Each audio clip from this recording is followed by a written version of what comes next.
Hi everyone, my name is Junyao Xie. Today I'm going to talk about energy scheduling and surge suppression of gas pipeline networks.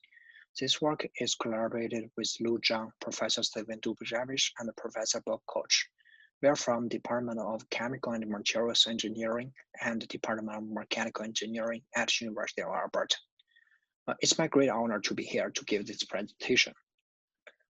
Today, my presentation is going to cover the following 6 sections. First, I will introduce some basic background behind this work. Then I will dive into some details about model formulation, discretization, discrete output regulator design, and a simulation study. Finally, some concluding remarks will be offered. Pipeline systems have been widely utilized for oil, gas, and water transportation. They are of significance for energy planning and scheduling. However, complex operations may result in pressure surges, oscillations, and shocks. From this figure, we can clearly see that more and more pipeline architectures have been built in Alberta over the past 10 years. Instead of using a data-driven method, we are going to focus on a first principle model design, which is also called real-time transit model. According to the literature, a special interest is given to star-shaped pipeline networks. For these types of system, various contributions have been made, including feedback stabilization, output regulation, and etc. However, most of the contributions are based on continuous time setting.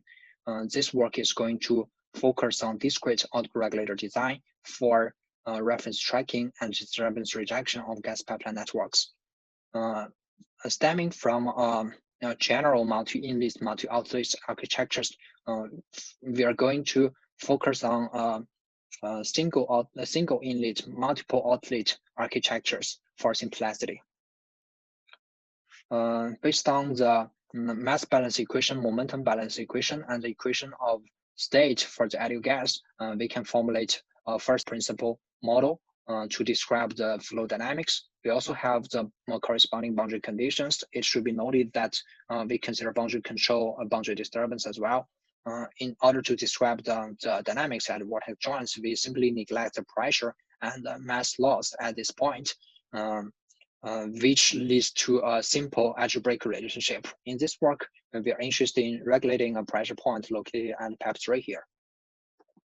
For simplicity, we perform a model linearization, which is also called a steady state analysis.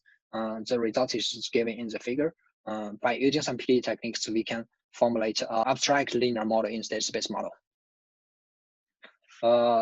For model time discretization, we consider Kalitasan transformation. By doing some simple algebraic manipulation, we can get a discrete infinite dimension model structure. We also need to consider discrete time isosystem in order to generate disturbance and reference signals. In this design, we need to ensure that the closed loop is strongly stable. Tracking error goes to 0 as time goes to infinity for any given initial conditions. Basically, we can formulate 2 control laws. First one is state feedback, the other one is observer-based. By exploring the internal model principle, we can derive a theorem and a remark in order to ensure the solvability of the output regulator design problem. In order to verify the applicability of the proposed design, we perform a simulation study here. So for each pipeline segment, we consider physical parameters given in the table. In this study, we are interested in tracking sinusoidal signal and rejecting some cosine signal. In our full journal paper, we already proved that the system is internally stable, so we can simply design a feed forward part. So based on the simulation parameters, we can generate simulation results. This figure gives us the state profiles. So this is the open loop mass flow, closed loop mass flow, open loop pressure, closed loop pressure. By injecting the control action, the closed loop profiles differ from the open loop case. From the output regulation performance, we can clearly say that the controlled output converges to the reference signal, and the tracking error goes to 0 as time increases. In conclusion, a discrete time output regulator design was proposed. Kalitasan transformation was performed for model time discretization. A simulation study was given to prove the applicability of the proposed design. We would like to acknowledge ASI grant and answer grant for supporting this work. Thank you very much. We would like to answer any questions you might have.